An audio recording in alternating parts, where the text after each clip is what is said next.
സംസ്ഥാനത്ത് നടക്കാനിരിക്കുന്ന നിയമസഭാ തെരഞ്ഞെടുപ്പിൽ ജയസാധ്യതയുള്ള സീറ്റുകളിൽ സ്ഥാനാർത്ഥികളെ നേരത്തെ പ്രഖ്യാപിക്കാൻ ബി.ജെ.പി.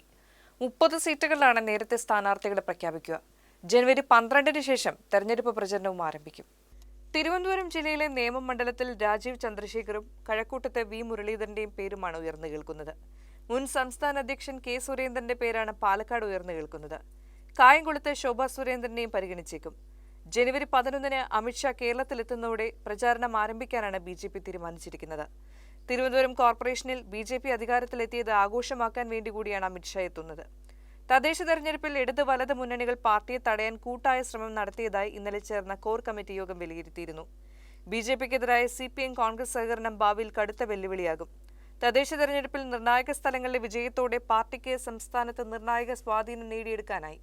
രാജീവ് ചന്ദ്രശേഖർ സംസ്ഥാന അധ്യക്ഷനായതിനു ശേഷം മുന്നോട്ടുവെച്ച വികസിത കേരള മുദ്രാവാക്യം വിജയമായിരുന്നു. നിയമസഭാ തെരഞ്ഞെടുപ്പിലും അതായിരിക്കും പാർട്ടി മുദ്രാവാക്യം.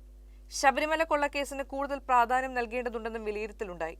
ഇടതുമുന്നണി സർക്കാരിനെതിരായ ഭരണവിരുദ്ധ വികാരം പാർട്ടിയുടെ ശക്തി കേന്ദ്രങ്ങളിലെങ്കിലും മുതലാക്കാൻ കർമ്മപദ്ധതി ആവിഷ്കരിക്കാനും തീരുമാനമായിട്ടുണ്ട്.